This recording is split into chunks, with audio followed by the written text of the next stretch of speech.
Ang napakagandang umaga po sa ating lahat mga kapwa ko ka-farmers from Luzon, Visayas at Mindanao. So umagang ito, share lang na po namin sa inyo ang aming mga na-harvest na mga gulay, kagaya naman ng talong at saka ampalaya.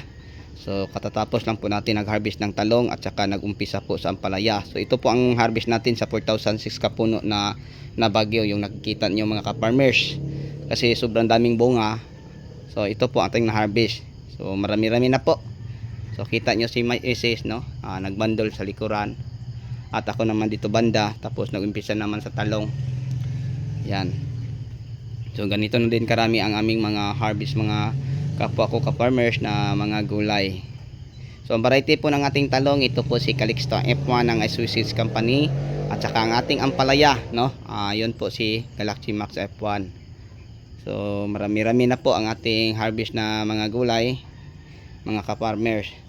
So yun po ang ating talong na Calixto. So napakaganda at napakakintab po ang kanyang mga bunga. Ayan.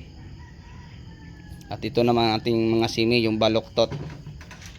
Yan, nagsimula na po akong nagbandol ng mga talong at saka ampalaya. Yan. Maaga kaming gumising para mag-harvest no. Yan si Mrs. Hello sir. Kaway kaway. Yan po si Mrs. mga ka-farmers.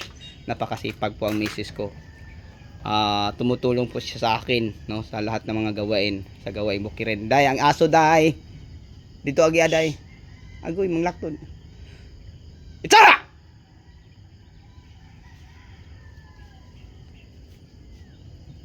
So yan po no. Yan. Ang aming napakagandang mga harvest. So yung mga produkto po ng Swiss Company mga kapwa ko ka-farmers, pagdating po sa market hindi po tayo mabibitin. Kasi kita nyo, napakakintab, napakaganda po, napaka-quality po ang kanilang mga variety ng mga gulay. So kaya nga subukan nyo sa mga hindi pa nakakasubok. So hanggang suli ako na po yung magpapaalam. Maraming salamat po.